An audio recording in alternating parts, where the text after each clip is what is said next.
નમસ્કાર વિદ્યાર્થી મિત્રો, આપણે લાસ્ટ લેક્ચરમાં ડિવેન્ચરના ચેપ્ટરની આ શરૂઆત કરી હતી, જેમાં ડિવેન્ચરના લેક્ચર નંબર 1માં મેં તમને પ્રસ્તાવના ભણાવી હતી અને ડિવેન્ચર માટે કેટલાક અગત્યના મુદ્દા હતા એ આપણે ડિસ્કસ કર્યા હતા.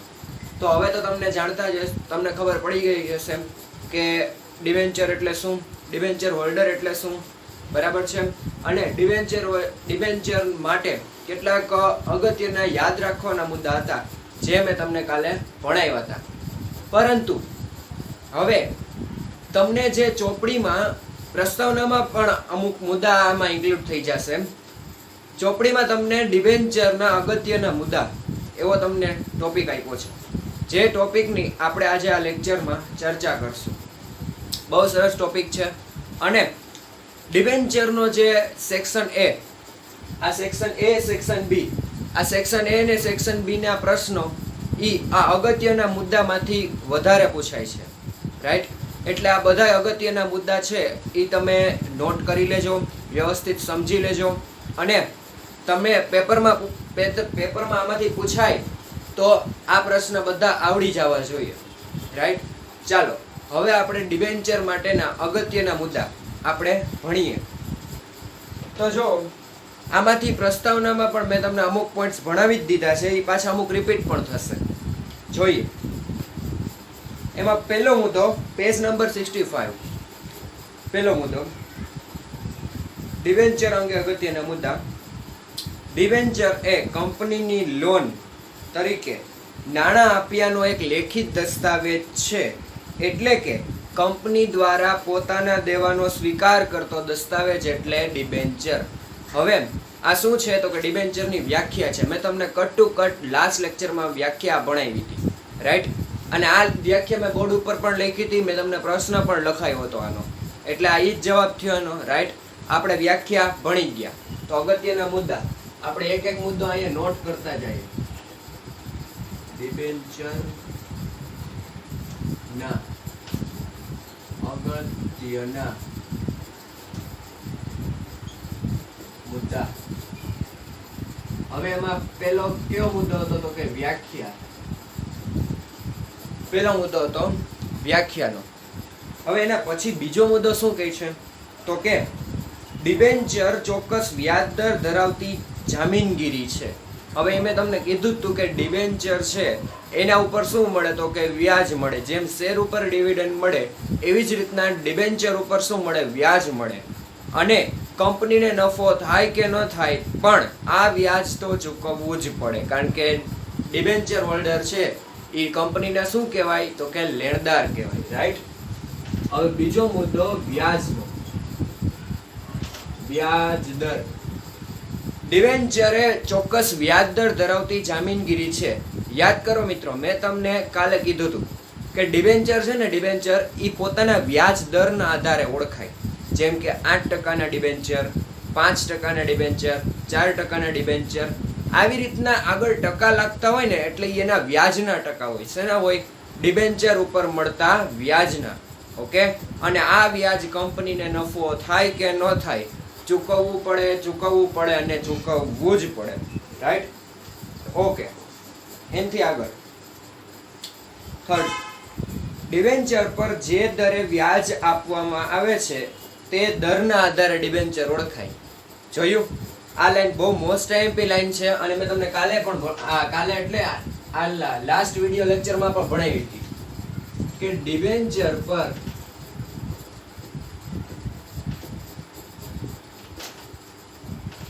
જે દરે વ્યાજ ચૂકવવાનું હોય છે તે વ્યાજના દરના આધારે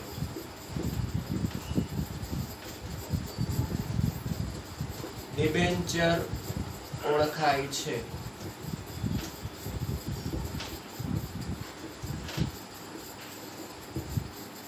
આ મોસ્ટ આઈએમપી, આ તમારો 1 માર્કનો ક્વેશ્ચન એ બની શકે. રેડી? તમને એમ પૂછાય કે ડિબેન્ચર કેવી રીતે ઓળખાય છે, તો એનો જવાબ શું, તો કે ડિબેન્ચર તેના વ્યાજના દરના આધારે ઓળખાય છે. આ એનો આન્સર થાય. ઓકે, એનાથી આગળ વાત કરીએ તો ડિબેન્ચર નિશ્ચિત મુદત માટે બહાર પાડવામાં આવે ત્યારે નક્કી કરેલી શરતો મુજબ ડિબેન્ચર હોલ્ડર્સને તે મુજબના નાણાં ડિબેન્ચરના નાણાં પરત કરવામાં આવે છે. હવે મેં તમને પ્રસ્તાવનામાં જ ભણાવ્યું હતું કે ડિબેન્ચર છે ને, ડિબેન્ચર એ કંપની માટે દેવું છે. શું છે? દેવું. અને દેવું આજ નહીં તો કાલ ભરપાઈ કરવું જ પડે. એટલે ડિબેન્ચરની કેટલીક મુદત હોય છે. આ મુદત પૂરી થાય એ કંપની જ નક્કી કરે કે કેટલી મુદતના ડિબેન્ચર. એ મુદત પૂરી થાય એટલે ડિબેન્ચર કંપનીએ ડિબેન્ચર છે ને એ પરત કરી દેવા પડે. ડિબેન્ચર પરત કરવા એટલે ડિબેન્ચરના નાણાં જાહેર જનતાને પરત કરવા. રેડી? જેટલા નાણાંના ડિબેન્ચર હોય એટલા નાણાં જાહેર જનતાને પરત કરી દેવામાં આવે. ઓકે, આને કહેવાય ડિબેન્ચર પરત કર્યું. તો એના પછીનો પોઈન્ટ શું આવ્યો? ડિબેન્ચર પરત. રાઈટ? અને જેટલો વ્યાજ દર હોય ને એ વ્યાજની સાથે ડિબેન્ચરની રકમ પરત કરવી પડે. કોને? કંપનીએ પરત કરવી પડે.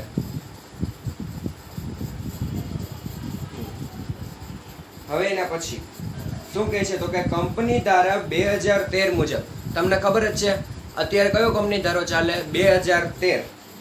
કંપની ધારા 2013 મુજબ કોઈ પણ કંપની 10 વર્ષથી વધુ મુદતના ડિબેન્ચર બહાર પાડી શકે નહીં. આ મોસ્ટ આઈએમપી છે. આ મોસ્ટમાં મોસ્ટ આઈએમપી એમસીક્યુ. ડિબેન્ચર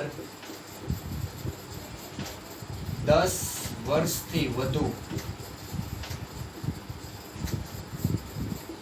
બહાર પાડી ન શકે. હવે જો કોઈ પણ કંપની હોય, ડિબેન્ચર છે ને એ 10 વર્ષથી વધારે મુદત માટે બહાર પાડી શકે નહીં. આવો કોણ કહે છે? કંપની ધારો કહે છે. હવે આ બધી જ કંપનીઓમાં કે ક્યાંક તમને એક્સેપ્શન આપ્યું છે, એટલે અપવાદ આપ્યું છે. આમાંથી અપવાદ કોણ છે? તો આગળ કહે છે, જે કંપની ઇન્ફ્રાસ્ટ્રક્ચર પ્રોજેક્ટમાં કામ કરતી હોય. જો ઇન્ફ્રાસ્ટ્રક્ચર એટલે પાયાની સગવડો, જીવન જરૂરિયાતની ચીજ વસ્તુઓ. કંપની છે એ જીવન જરૂરિયાતની ચીજ વસ્તુઓ, પાયાની સગવડોનું ઉત્પાદન કરતી હોય અથવા પાયાની સગવડો, જીવન જરૂરિયાતની ચીજ વસ્તુઓ એ પૂરી પાડતી હોય તેવા પ્રોજેક્ટમાં કંપની કામ કરે તો વધુમાં વધુ 30 વર્ષની મુદતના ડિબેન્ચર બહાર પાડી શકે. ખબર પડી? જો કંપની ઇન્ફ્રાસ્ટ્રક્ચર પ્રોજેક્ટ એટલે પાયાની ચીજ વસ્તુઓ, જીવન જરૂરી ચીજ વસ્તુઓ, જો એની સાથે કંપની કામ કરતી હોય તો વધુમાં વધુ 30 વર્ષના ડિબેન્ચર બહાર પાડી શકે. ઓકે, આમાં એક એક્સેપ્શન છે.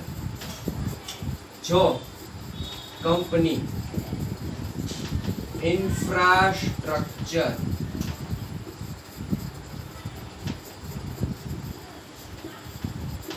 પ્રોજેક્ટમાં કામ કરતી હોય તો વધુમાં વધુ 30 વર્ષની મુદતના ડિબેન્ચર બહાર પાડી શકે. પણ આ કોના માટે? તો કે કંપની ઇન્ફ્રાસ્ટ્રક્ચર પ્રોજેક્ટમાં કામ કરતી હોવી જોઈએ. જો કંપની ઇન્ફ્રાસ્ટ્રક્ચર પ્રોજેક્ટમાં કામ કરે ને તો એ 30 વર્ષ સુધીના ડિબેન્ચર બહાર પાડી શકે. ઓકે,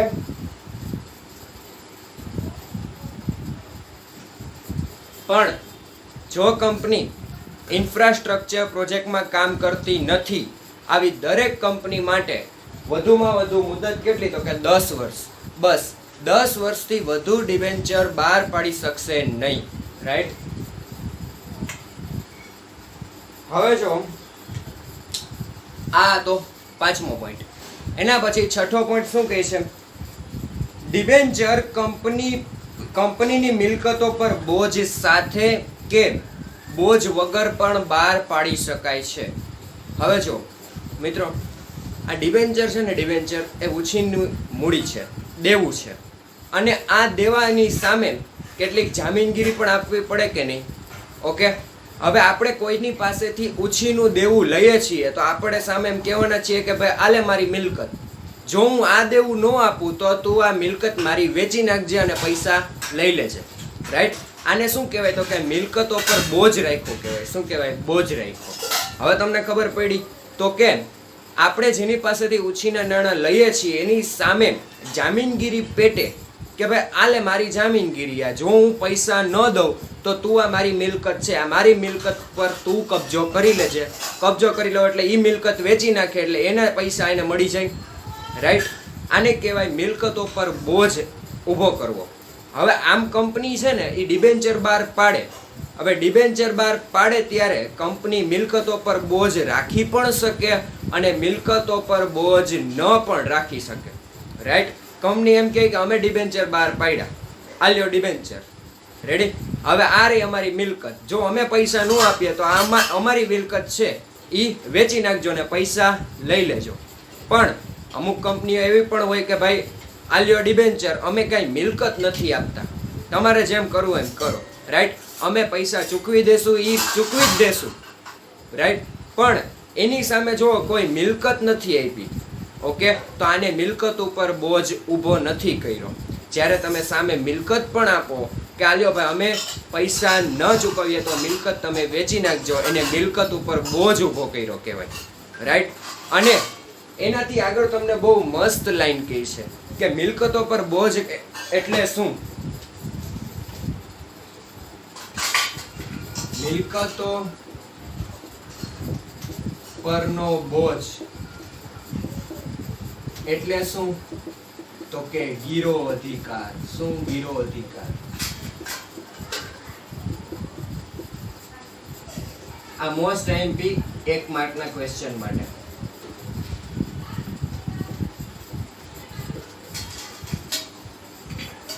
હવે કંપનીએ જે મિલકત ઈ ડિબેન્ચરની સામે આપી હોય કે આલ્યો ભાઈ અમે પૈસા ન દઈએ તો આ મિલકત તમે વેચી નાખજો, એ મિલકત ઉપર બોજ ઊભો કર્યો કહેવાય. અથવા એને બીજા શબ્દોમાં મિલકત ગીરવે મૂકી કહેવાય. શું કહેવાય? મિલકત ગીરવે મૂકી. હવે આમ રોજિંદા જીવનમાં તમે અવારનવાર એ શબ્દ સાંભળતા હોય કે આને આ ગીરવે મૂક્યું, મિલકત ગીરવે મૂકી દીધી, મકાન ગીરવે મૂકી દીધું. ગીરવે મૂકવું એટલે જે તમારી પાસેથી પૈસા માગતો હોય એને જો તમે પૈસા ન આપો તો એનો અધિકાર એ તમારી મિલકત ઉપર લાગે. રાઈટ? તમે જે ગીરવે મૂક્યું એના ઉપર એનો અધિકાર લાગી જાય. કોનો? જે તમારી પાસે પૈસા માગે છે એનો. રાઈટ? તો અત્યારે કંપની પાસે કોણ પૈસા માંગે? તો કે જાહેર જનતા. હવે જો જાહેર જનતાને પૈસા કંપની ન ચૂકવે તો એનો આ મિલકત ઉપર બોજ ઊભો કર્યો હોય તો આ મિલકત પર એ જાહેર જનતાનો અધિકાર લાગે એટલે એ મિલકત વેચી નાખે અને પોતાના પૈસા એ લઈ લે. રાઈટ? ડન? એટલા માટે મિલકત પરનો બોજ એટલે ગીરો અધિકાર. ઓકે, હવે તમને 1 માર્કમાં એમ પૂછે કે મિલકત પરનો બોજ એટલે શું? તો તમારે ખાલી આટલું લખવાનું, ગીરો અધિકાર. અને ગીરો અધિકાર કોને કહેવાય મેં તમને સમજાવ્યું. આઈ થિંક મેં 5 થી 6 વખત રિપીટ કર્યું. રાઈટ? હવે કોઈને ભૂલાવવું ના જોઈએ. તમને પૂછાશે શું? તો કે મિલકતો પરનો બોજ એટલે શું? તો કે ગીરો અધિકાર. રાઈટ? અથવા તો આમ ફેરવીને પણ પૂછે, ટ્વિસ્ટ કરીને પણ પૂછે કે ગીરો અધિકાર એટલે શું? ગીરો અધિકાર એટલે મિલકત પરનો બોજ. રાઈટ? જોઈ લો.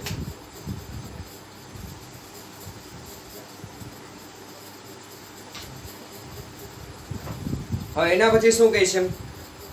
તો કે ડિબેન્ચર બહાર પાડ્યા બાદ સામાન્ય સંજોગોમાં શેર બજારમાં નોંધાયેલ ડિબેન્ચર્સનું જ ખરીદ વેચાણ કરી શકાય. હા, જોયું ભાઈ? ડિબેન્ચરની ખરીદ વેચાણ એટલે કે ડિબેન્ચરની લેતી દેતી કરવી હોય ને તો એ ડિબેન્ચર ક્યાં નોંધાયેલા હોવા જરૂરી છે? તો કે શેર બજારમાં નોંધાયેલા હોવા જરૂરી છે. રેડી? જેમ શેર બજારમાં નોંધાવા પડે એવી જ રીતના ડિબેન્ચર પણ શેર બજારમાં નોંધાયેલા હોવા જોઈએ. તો જ એનું ખરીદ વેચાણ થાય, બાકી ખરીદ વેચાણ ન થાય. આમાં તમને શું કીધું તો કે શેર બજારમાં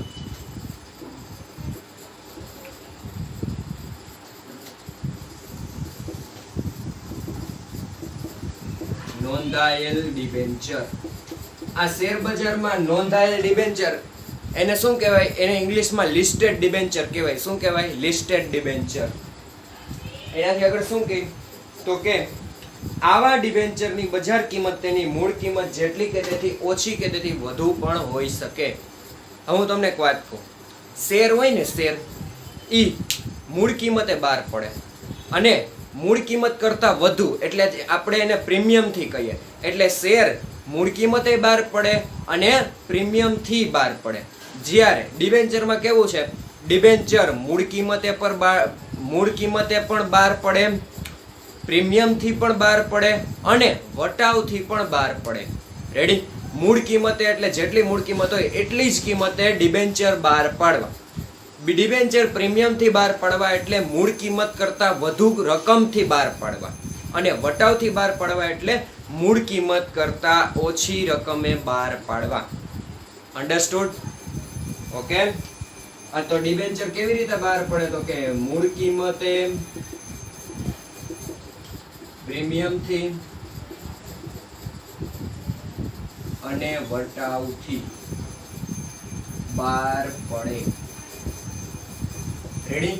જ્યારે શેર છે ને, શેર એ મૂળ કિંમતે અને પ્રીમિયમથી જ બહાર પડે અને ડિબેન્ચર છે એ મૂળ કિંમતે, પ્રીમિયમથી અને વટાવથી બહાર પાડી શકાય. રાઈટ? હવે જો એના પછી શું કહે છે? ડિબેન્ચર ભરણાની શરતો અનુસાર તેમાં જોગવાઈ હોય તો શેરમાં રૂપાંતર પણ કરી શકે. હવે જો શેરમાં રૂપાંતર,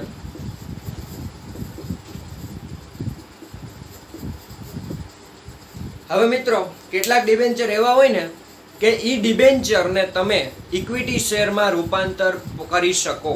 પણ એ કયા ડિબેન્ચરને?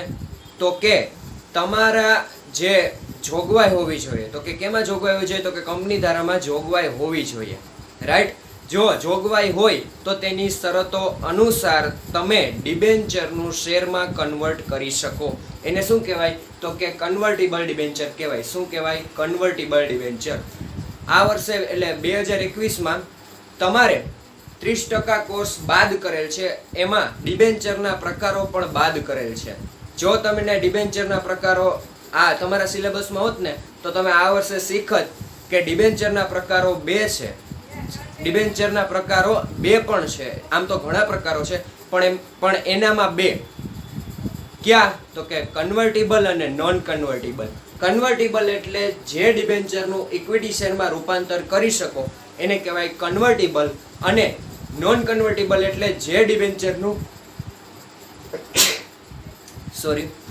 નોન કન્વર્ટિબલ એટલે જે ડિબેન્ચરનું ઇક્વિટી શેરમાં રૂપાંતર ન કરી શકાય એને શું કહેવાય? Non convertible debenture. રાઈટ? આટલું સમજાણું?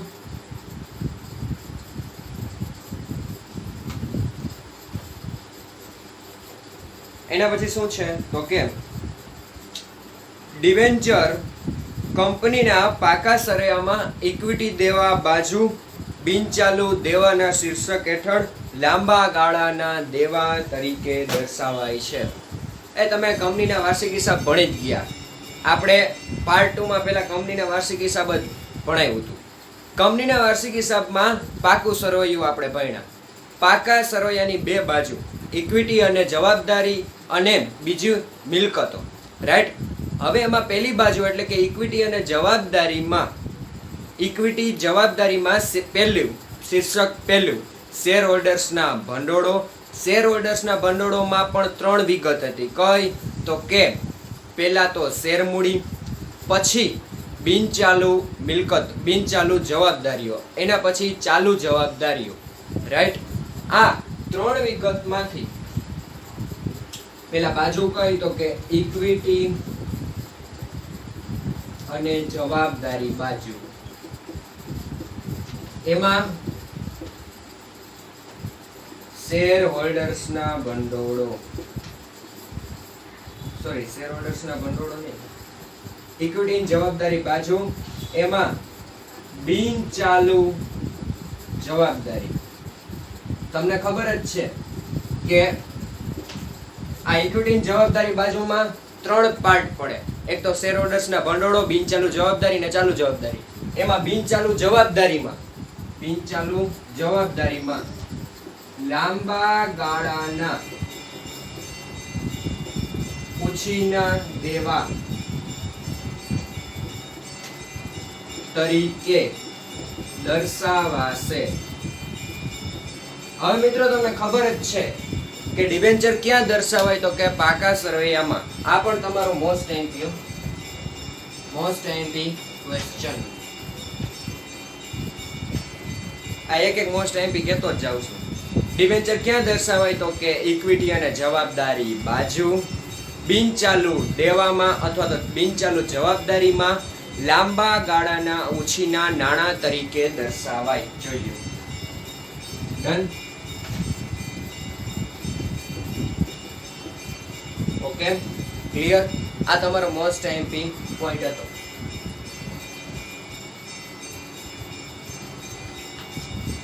એના પછી શું કહે છે, તો કે ડિબેન્ચર હોલ્ડર્સને કંપનીની કોઈ પણ બાબતમાં મત આપવાનો અધિકાર નથી. શું કામ એને અધિકાર નથી? ડિબેન્ચર હોલ્ડર એ કંપનીની સભામાં કોઈ પણ બાબતનો એનો મત આપવાનો અધિકાર નથી. કારણ એનું કે ડિબેન્ચર હોલ્ડર્સ એ કંપનીના કોણ છે? રાઈટ, ડિબેન્ચર હોલ્ડર્સ કંપનીના લેણદાર છે. શું છે? લેણદાર. એટલા માટે આ કંપનીની કોઈ પણ બાબતમાં એને મત આપવાનો અધિકાર નથી. કોને? ડિબેન્ચર હોલ્ડર્સને મત આપવાનો અધિકાર નથી.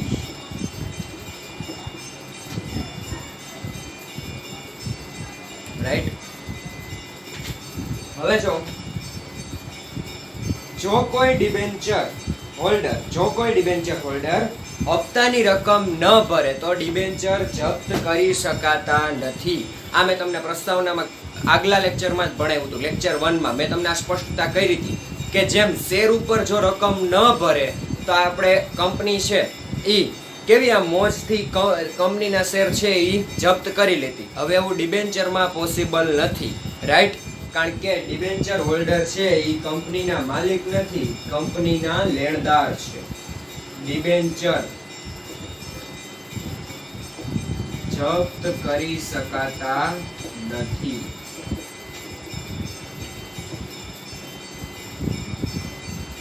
એના પછી લાસ્ટ પોઈન્ટ શું કહે છે, તો કે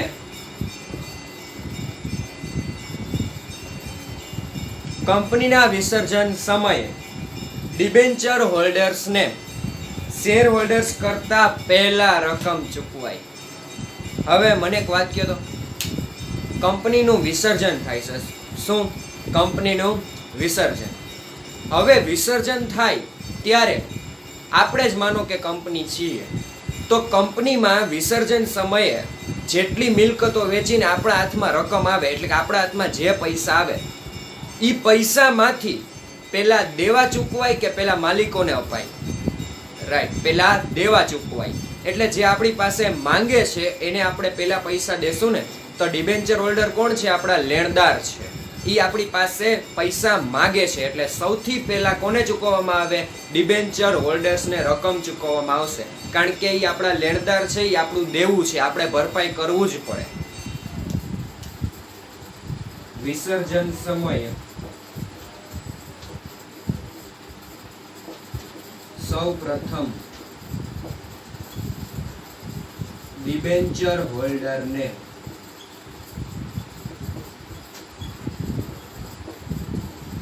રકમ ચૂકવાય છે. રાઈટ. ઓકે. સૌથી પહેલા વિસર્જન સમયે ડિબેન્ચર હોલ્ડર્સને રકમ ચૂકવાય છે. Okay, is it done? જોઈ લ્યો, આ બધા અગત્યના પોઈન્ટ્સ આવી ગયા. મેં તમને એમાં મોસ્ટ એમ્પી ટીક પણ કરાવ્યા. ઓકે, હવે આને વ્યવસ્થિત તમારે જેમ ટેક્સ્ટ બુકમાં આપેલ છે એવી જ રીતના ફેરબુકમાં પણ ઉતારવાના રહેશે. એક એક પોઈન્ટ્સ મેં વ્યવસ્થિત સમજાવ્યો છે. અને જો તમને કોઈ ડિફિકલ્ટી લાગે તો તમે કમેન્ટ બોક્સમાં પૂછી શકો છો. રાઈટ, જોઈ લ્યો કોઈ.